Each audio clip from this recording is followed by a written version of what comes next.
رحمن رعد رعد، يا سلام. شوف الهمايل خلفي، شوف الهمايل، يا الله. الآن بدأت تشكل خلية، تتشكل خلية وتمطر ما شاء الله، والرعد حاضر فيها.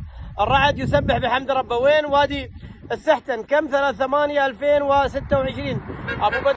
اقتراب الهمايل بشكل أكثر هنا بوادي السحتن ما شاء الله. شوف خلف، أوه قطرات المطر بحب كبار. كان يتهيأ إلى عاصفة الآن. ليش؟ لأن الرعود أبدا أبدا إطلاقا ما توقف، فالعاصفة تزداد قوة، يعني العاصفة تزداد قوة الآن.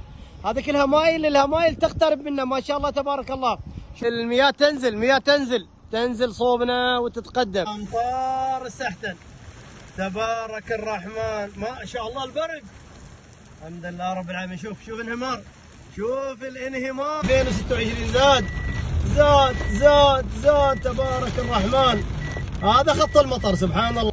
يا سلام، شوف المطر وشوف جمال المطر.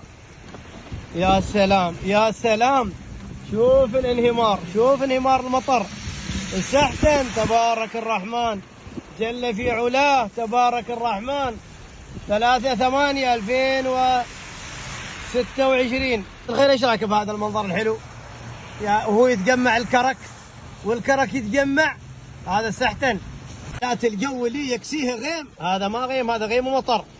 الحمد لله رب العالمين. السحتن شوف كان مطر صب، كان امور طيبه. الامطار تتقدم ما شاء الله تبارك الرحمن. الرعود ما توقف الرعود.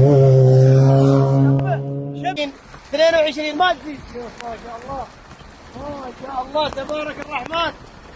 يا سلام، لله الحمد. استمتعنا بالاجواء واستمتعنا بالخليه. الخليه كانت سريعه، رعدها ما يوقف ابدا، ولكن الامطار ما بذاك الزود، يعني نقول الحمد لله بين المتوسطه والخفيفه. سالت على اثرها الشعاب ولله الحمد. لا بعضها كان غزير، والان الامطار